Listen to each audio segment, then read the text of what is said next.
नमस्कार, जय हिंद, राधे राधे। फिर से आप सभी के बीच में हाजिर हूँ हमारे चैनल देसी पाठशाला बाय शुभम सर। और इस बार मैं आपके लिए कुछ स्पेशल लेके आया हूँ। और इस बार मैं सोच रहा हूँ कि आपको 9th की सारी मैथ क्लियर कराई जाए। जो बच्चे कोचिंग नहीं ले पा रहे हैं वो यहाँ पर आकर के पढ़ सकते हैं। और जिन बच्चों का हाई स्कूल है उनके लिए मैं प्रयास करूँगा कि प्रतिदिन एक एक्सरसाइज या उसका कुछ भाग आपको मिलता रहे मैथ का। और अगर आप लोगों की जैसी रिक्वायरमेंट होती रहेगी या जैसा भी आप लोग रिस्पॉन्स करेंगे उस हिसाब से मैं आपको साइंस वगैरह भी, हिंदी वगैरह भी या और भी जो सब्जेक्ट मैं चला सकता हूँ आपको देता रहूँगा। ठीक है, तो आइए सभी लोग। और सबसे पहले एक आपसे रिक्वेस्ट है, आप लोगों ने बहुत साथ दिया है पिछले बार भी, लेकिन मैं ही थोड़ा सा टाइम की वजह से समस्या थी, वरना मैं और भी कंटेंट बना कर डालता आप सबके लिए। तो मैं रिक्वेस्ट करूँगा कि आप थोड़ा सा हम लोगों का सपोर्ट करें, अधिक से अधिक सब्सक्रिप्शन बढ़ाएं और हम लोग भी सपोर्ट पा करके और बढ़िया नया आपके लिए प्रोवाइड कराते रहें। ठीक है, तो आइए हम सभी लोग सबसे पहले कक्षा 9 की शुरुआत करते हैं। कक्षा 9 में पहला चैप्टर है संख्या पद्धति, नंबर सिस्टम। और उसमें संख्या के बारे में आपको बताया जाना है। सबसे पहले आपको समझना ज़रूरी है। वैसे हम चाहते तो डायरेक्ट आपके लिए एक्सरसाइज जो आपका 1.A है उसको शुरू कर सकते थे, लेकिन हम सबसे पहले आपको संख्या के बारे में बताएंगे। ठीक है, तो सबसे पहले जान लेते हैं संख्या कौन सी होती है। सबसे पहले हम जानते हैं प्राकृतिक संख्या। तो प्राकृतिक संख्या वे होती हैं जो नेचुरल नंबर, यानी कि जो होती ही हैं, जो सबसे पहले जिनकी शुरुआत हुई है उनको प्राकृतिक संख्या कहते हैं। प्राकृतिक संख्या कौन कौन सी होती है? तो 1 से 2, 3, 4, 5 से अनंत तक जितनी भी आप लिख सकते हों वो सारी संख्या क्या कहलाती हैं? प्राकृतिक संख्या। ध्यान रखना है, 1 से शुरुआत होती है। 1 से शुरुआत जिन संख्याओं की होती है उनको बोलते हैं प्राकृतिक संख्याएँ। उसके बाद दोबारा होती हैं पूर्ण संख्याएँ। और प्राकृतिक संख्याओं को n से प्रदर्शित किया जाता है। किससे? n से प्रदर्शित किया जाता है, n बराबर नेचुरल नंबर। दूसरी होती हैं पूर्ण संख्याएं, जिनको इंग्लिश में बोलते हैं होल नंबर्स। इनको W से सूचित किया जाता है और ये 0 से शुरुआत होती हैं। अब आप देख लीजिए, नेचुरल नंबर में और होल नंबर में थोड़ा सा अंतर है। नेचुरल नंबर 1 से स्टार्ट होते हैं और जो होल नंबर होते हैं वो आपके 0 से स्टार्ट होते हैं। तो आपके लिए क्वेश्चन ये बनता है कि क्या सभी प्राकृतिक संख्याएं पूर्ण संख्याएं होती हैं? तो बिल्कुल होती हैं। आप देख लीजिए, जितनी भी प्राकृतिक संख्याएं हैं वो आपकी पूर्ण संख्याओं में भी हैं। उल्टा क्वेश्चन कर दीजिए कि क्या सभी पूर्ण संख्याएं प्राकृतिक संख्या होती हैं? तो नहीं, क्योंकि 0 जो है वो प्राकृतिक संख्या नहीं है। 0 क्या है? पूर्ण संख्या है। और आगे बढ़ते हैं तो सब पूर्णांक होते हैं। पूर्णांक को अंग्रेजी में बोलते हैं इंटीजर्स। यहाँ से देखिए, 0 से आप बाएँ बढ़िए, जितने भी निगेटिव नंबर हैं वो अनंत तक लिखते चले जाइए, सारे क्या कहलाएंगे? पूर्णांक कहलाएंगे। और जितने भी धनात्मक संख्या हैं, जितने भी पॉजिटिव नंबर्स हैं वो सभी भी पूर्णांक कहलाएंगे। ठीक है, फिर यहाँ पर क्वेश्चन बनता है, क्या सभी पूर्णांक पूर्ण संख्याएं होती हैं? तो नहीं होती हैं, क्योंकि इन पूर्ण संख्याओं में माइनस के नंबर नहीं आते हैं। या ये कहा जाता है या सभी पूर्णांक संख्याएं प्राकृतिक संख्याएं होते हैं? तो ये भी नहीं, क्योंकि सभी पूर्णांक प्राकृतिक संख्याओं में भी नहीं आते हैं। और इसका अगर उल्टा कर दीजिए, क्या सभी प्राकृतिक संख्या पूर्णांक होती हैं? तो हाँ, होती हैं। उसके बाद अगर क्वेश्चन आता है, क्या सभी पूर्ण संख्याएं पूर्णांक होती हैं? तो बिल्कुल नहीं होती, क्योंकि सभी पूर्णांकों में भी माइनस के 4, 3 ये सब नहीं आते हैं। इसलिए सभी प्राकृतिक संख्याएं, सभी पूर्ण संख्याएं पूर्णांक संख्याएं हो सकती हैं, लेकिन सभी पूर्णांक पूर्ण संख्याएं या प्राकृतिक संख्याएं नहीं हो सकते। ठीक है, इसके बाद चलते हैं परिमेय संख्याओं पर, जो आपका चैप्टर 9 में शुरुआत में जिस पर एक्सरसाइज भी है। तो परिमेय संख्याएं क्या होती हैं? ऐसी संख्याएं, आप जानते हैं कि हम पिछले कक्षाओं में हम लोगों ने पढ़ा है भिन्न। तो भिन्न को आप जानते हैं, जो ऊपर का हिस्सा होता है उसको अंश बोलते हैं और जो नीचे का हिस्सा होता है उसको बोलते हैं हर। ठीक है, यानी कि ऐसी संख्याएं जिनको हम अंश और हर के रूप में लिख सकते हैं, यानी कि P/Q के रूप में लिख सकते हैं। अंश को P मान लिया जाता है और हर को Q मान लिया जाता है। तो उन संख्याओं को जिनको हम P/Q के रूप में या अंश और हर के रूप में लिख सकते हैं उनको कहा जाता है परिमेय संख्याएं। इंग्लिश में बोलते हैं रैशनल नंबर। ठीक है, वे सभी संख्याएं जिनको P/Q के रूप में लिखा जा सकता है उनको हम परिमेय संख्या कहते हैं या रैशनल नंबर कहते हैं। फिर क्वेश्चन आता है, क्या सभी प्राकृतिक संख्या परिमेय संख्या होती है? नहीं। क्या सभी परिमेय संख्या प्राकृतिक संख्या होती हैं? नहीं होती हैं। तो क्या सभी प्राकृतिक संख्या परिमेय संख्या होती हैं? बिल्कुल होती हैं। सभी पूर्णांक संख्या परिमेय संख्या होती हैं? होती हैं। क्या सभी पूर्णांक परिमेय संख्या होती हैं? तो होती हैं, परंतु मतलब नीचे से ऊपर नहीं जा सकते हैं, ऊपर से नीचे तो हम आ ही सकते हैं।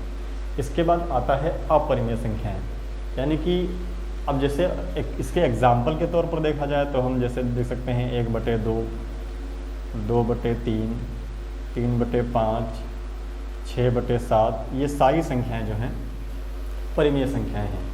और परिमेय संख्याएं वो भी होती हैं जिनका एक के अलावा कोई उभयनिष्ठ गुणनखंड नहीं होता है।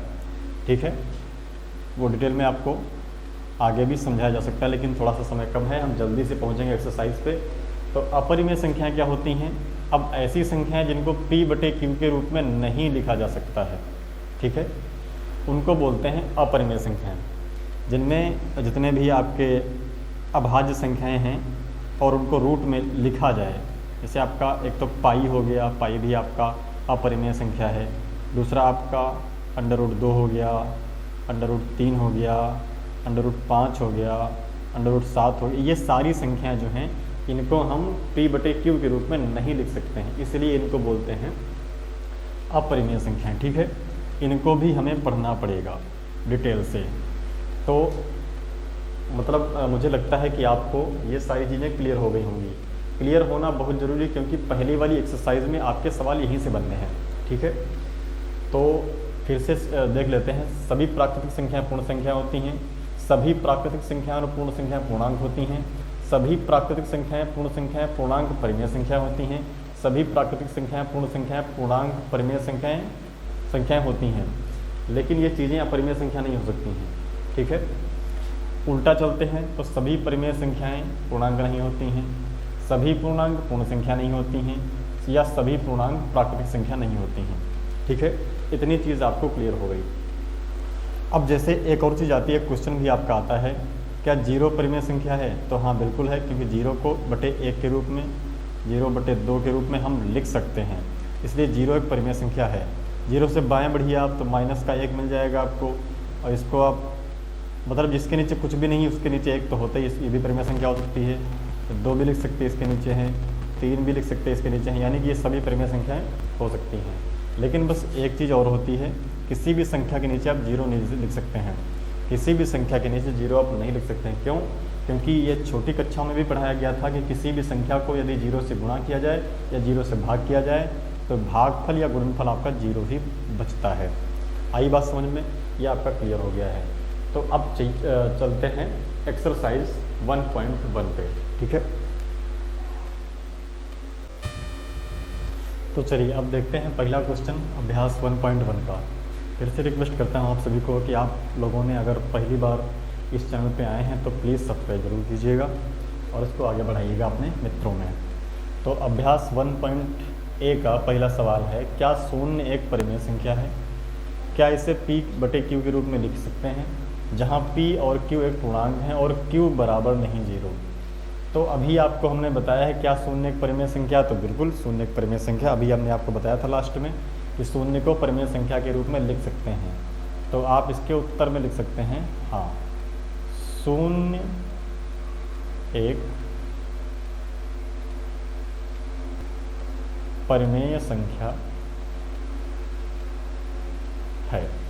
ठीक है, उसके बाद में क्या इसे P/Q के रूप में लिख सकते हैं? तो इसे बिल्कुल लिख सकते हैं P/Q के रूप में। और आपको देखना है जहाँ P और Q पूर्णांक, तो कोई भी पूर्णांक लिख सकते हैं, जितने भी पूर्णांक हैं। पूर्णांक तो आप पढ़ चुके हैं अनंत से, यानी कि 0 से बाएं तरफ चले जितने भी माइनस की संख्याएं हैं, और दाएं चले जितने भी पॉजिटिव नंबर हैं, वो सभी क्या हैं? पूर्णांक कहलाते हैं। तो P और Q कोई पूर्णांक हम ले सकते हैं, लेकिन एक बात ध्यान रखनी, जहाँ पर Q बराबर नहीं 0 के, यानी कि जहाँ पर Q कभी भी 0 नहीं हो सकता है। ठीक है, तो इसे हम लिख सकते हैं 1/2 लिख सकते हैं, सॉरी 0/1 लिख सकते हैं, 0/2 लिख सकते हैं, 0/3 लिख सकते हैं। लेकिन 0 या कुछ भी करके, यानी कि 1/0 हम नहीं ले सकते हैं। हमने आपको बताया जहाँ पर Q बराबर 0 नहीं हो सकता है। तो यहाँ पर देख लीजिए, जहाँ P बराबर आपका 0 है और Q बराबर नहीं 0, तो Q है क्या?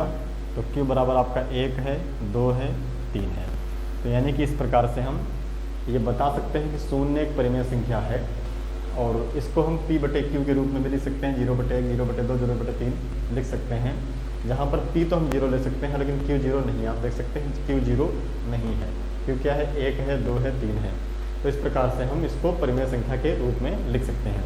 चलिए नेक्स्ट सवाल देखते हैं। तो चलिए नेक्स्ट सवाल आपका है 3 और 4 के बीच में 6 परिमेय संख्या ज्ञात करनी है। तो 3 और 4 के बीच में वैसे तो कोई संख्या होती नहीं आपको दिख रही है, लेकिन फिर भी आप निकालनी सवाल कह रहा है। तो इसका रूल क्या होता है, हमें सबसे पहले लिखते हैं, हमें 6 परिमेय संख्याएं, कितनी, 6 परिमेय संख्याएं ज्ञात करनी है।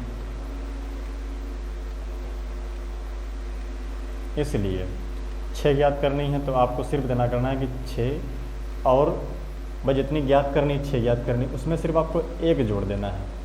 तो कितना बन जाएगा, 7 बन जाएगा। ठीक, क्या करना है, हमको 6 परिमेय संख्या निकालनी, इसलिए हमने 6 में 1 जोड़ दिया तो हो गया 7। अब क्या करेंगे, जो 3 और 4 है इसको परिमेय संख्या के रूप में व्यक्त कर लेंगे। तो आप लिख सकते हैं 3 और 4 को परिमेय संख्या के रूप में व्यक्त करने पर, तो आप जानते हैं इनके नीचे कुछ नहीं होता, तो 1 लिख सकते हैं। तो इसको लिख सकते हैं 3/1 और 4/1। अब क्या करेंगे, दोनों परिमेय संख्याओं के अंश और हर में 7 से गुणा और भाग करने पर, तो दोनों परिमेय संख्याओं के अंश और हर में जब 7 से गुणा और भाग करेंगे तो क्या हो जाएगा।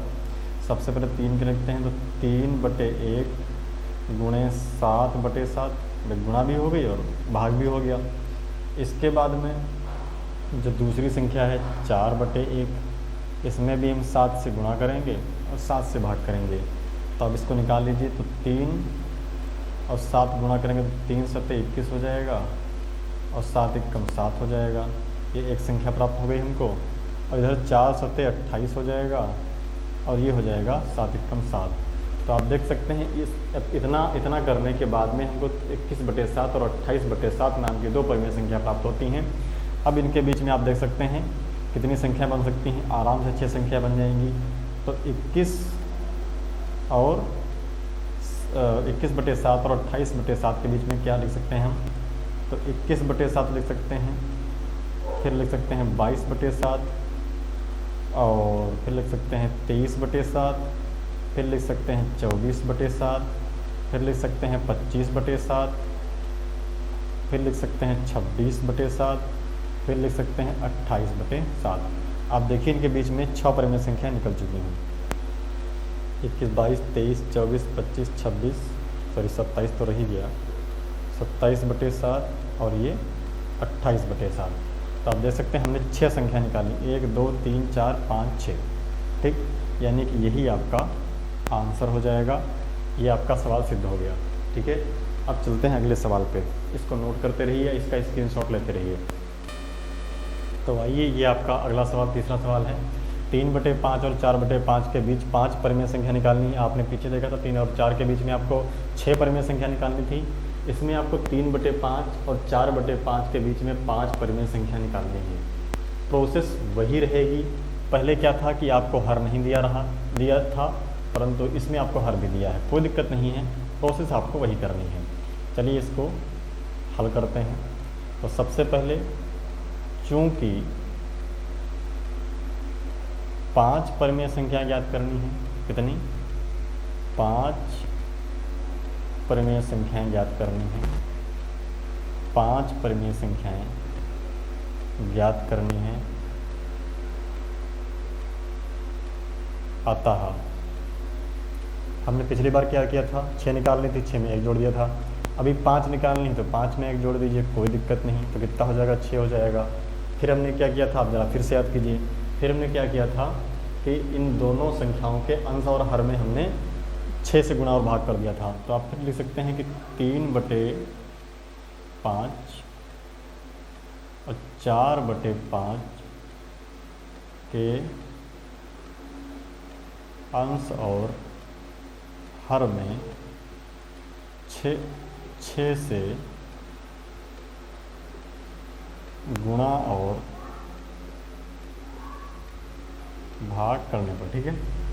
तो क्या करेंगे, 3/5 हो जाएगा, गुणा और भाग करनी है तो ये आपका हो जाएगा 6 × 6। इधर आपकी दूसरी संख्या क्या है, 4/5, तो इसमें भी आपको 6 और से गुणा और 6 से भाग करनी है, तो ये आपका हो गया। तो चलिए इसी में कर लेते हैं। तो 3 छक्का 18 होता है और 5 छक्का 30 होता है, 4 छंग 24 होता है और 5 छक्का 30 होता है। ये आपकी दोनों संख्या निकल आएंगी। तो चलिए इनके बीच में निकाल लेते हैं। तो एक तरफ हो गया आपका 18 30 और एक तरफ हो गया 24/30। इनके बीच में आराम से आप निकाल सकते हैं, कई संख्या निकाल सकते हैं। 5 संख्या तो आपकी होगी नहीं। 18 के बाद क्या आता है 19, तो आपका हो जाएगा 19/30। 19 के बाद क्या आता है 20, तो आपका हो जाएगा 20/30। 20 के बाद क्या आता है 21, तो आपका हो जाएगा 21/30। 21 के बाद क्या आता है 22 आता है, तो 22/30। फिर आपका 23 आता है, तो 23/30। गिन लीजिए क्या 5 संख्या हो गई हैं। तो इसको छोड़ दीजिए, इसको छोड़ दीजिए, तो 1 2 3 4 5 आपको 5 संख्या निकालनी थी। आपकी पाँचों संख्याएँ आ चुकी हैं। क्या प्रोसेस थी आप फिर से देख लीजिए। हमको 3/5 और 4/5 के बीच में 5 परिमेय संख्या क्या करनी थी। हमने आपको पिछले बार भी बताया था कि जितनी भी परिमेय संख्या निकालनी होती हैं उसमें 1 जोड़ देते हैं। तो 5 निकालनी थी, हमने 1 जोड़ दिया तो बन गया हमारा 6। फिर क्या करते हैं कि जितनी जो संख्याएं हमको निकालनी है, जैसे 3/5 और 4/5 के बीच में हमको निकालनी है, तो इन दोनों परिमेय संख्याओं में ये इस संख्या से जिसमें 1 जोड़ के हमने प्राप्त की है, जिसमें हमने 1 जोड़ा है और प्राप्त कर ली है 6, उसको हम गुणा कर देंगे और भाग कर देंगे। तो ये हमने गुणा और भाग किया। 3/5 थी पहली वाली, तो हमने इसमें से 6 से गुणा और 6 से भाग किया, तो हमको 18/30 प्राप्त हुआ। 4/5 दूसरी संख्या थी, उसमें भी 6 से गुणा और भाग किया, तो हमको 24/30 प्राप्त हो गई। अब इन दोनों संख्याओं के बीच में 5 संख्याएँ आपको लिखी हुई दिख रही हैं। यही आपका आंसर हो जाएगा। आई होप कि आप लोग समझ चुके हैं। आइए चलते हैं आपके अंतिम सवाल पे। तो चलिए ये आपका अंतिम सवाल है। नीचे दे गए कथन सत्य हैं या असत्य हैं, कारण के साथ अपने उत्तर दीजिए। पहला वाला सवाल है, पहला वाला कथन है आपका कि प्रत्येक प्राकृत संख्या एक पूर्ण संख्या होती है। तो अभी आपने पीछे पढ़ा था इंट्रोडक्शन में कि प्रत्येक सबसे पहले प्राकृतिक संख्या होती है नेचुरल नंबर, उसके बाद होल नंबर, उसके बाद आपके इंटेजर्स, उसके बाद में आपकी रैशनल नंबर, फिर इरेशनल नंबर। तो आप देख सकते हैं जितने भी नेचुरल नंबर हैं होल नंबर होते हैं, जितने भी होल नंबर हैं वो इंटीजर्स होते हैं, जितने भी इंटीजर्स होते हैं वो आपके रैशनल नंबर होते हैं। ठीक, यहाँ तक आपकी प्रोसेस चलती है। तो हमको क्या करना है, प्रत्येक प्राकृत संख्या एक पूर्ण संख्या होती है ये बताना है। तो आप देख सकते हैं जितने भी प्राकृत संख्या होती हैं वो पूर्ण संख्या में भी होती हैं, यानी कि हम इसको लिख सकते हैं ये कथन आपका बिल्कुल और बिल्कुल सत्य है। कारण क्या है इसका, तो चलिए कारण भी इसका दे देते हैं। कारण है क्योंकि पूर्ण संख्याओं में सभी प्राकृत संख्याएं शामिल हैं। ठीक है, ये आपका कारण हो गया। क्लियर। उसके बाद है कि प्रत्येक पूर्णांक एक पूर्ण संख्या होती है। प्रत्येक पूर्णांक एक पूर्ण संख्या होती है। देखिए कहाँ थे पूर्णांक, तो ये आपका पूर्णांक है। हमने कहा था नीचे आ सकते हैं, ऊपर नहीं जा सकते हैं। तो क्या सवाल पूछ रहा है क्या पूर्णांक एक पूर्ण संख्या होती है, यानी कि सवाल ये कह रहा है कि क्या इंटेजर्स यानी कि IW होता है, तो नहीं होता है। क्योंकि कारण क्या है, प्रत्येक पूर्णांक एक पूर्ण संख्या नहीं होती है। क्योंकि आप जानते हैं कि इंटेजर्स यानी कि पूर्णांकों में जितने भी ऋणात्मक संख्याएं होती हैं वो भी आती हैं और धनात्मक जो होती हैं वो भी आते हैं, जबकि पूर्ण संख्याओं में कोई भी संख्या नकारात्मक नहीं होती है। तो आप यहाँ पर कारण के लिए लिख सकते हैं कि क्योंकि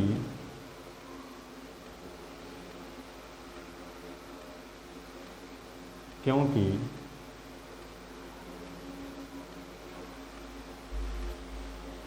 इसको मतलब लिख सकते हैं आप असत्य है, ये कथन तो आपका असत्य है।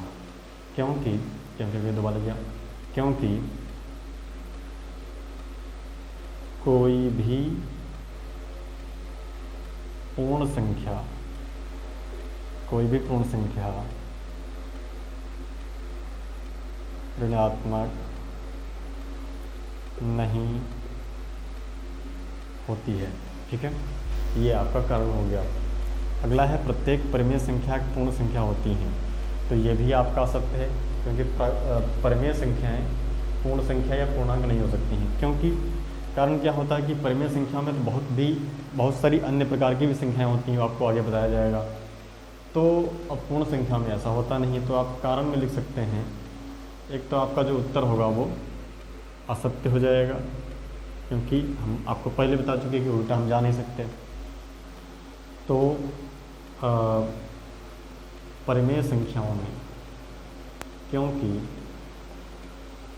कारण लिख सकते हैं आप, क्योंकि परिमेय संख्याओं में, क्योंकि परिमेय संख्याओं में अन्य प्रकार की संख्याएं भी आती हैं जो पूर्ण संख्याओं में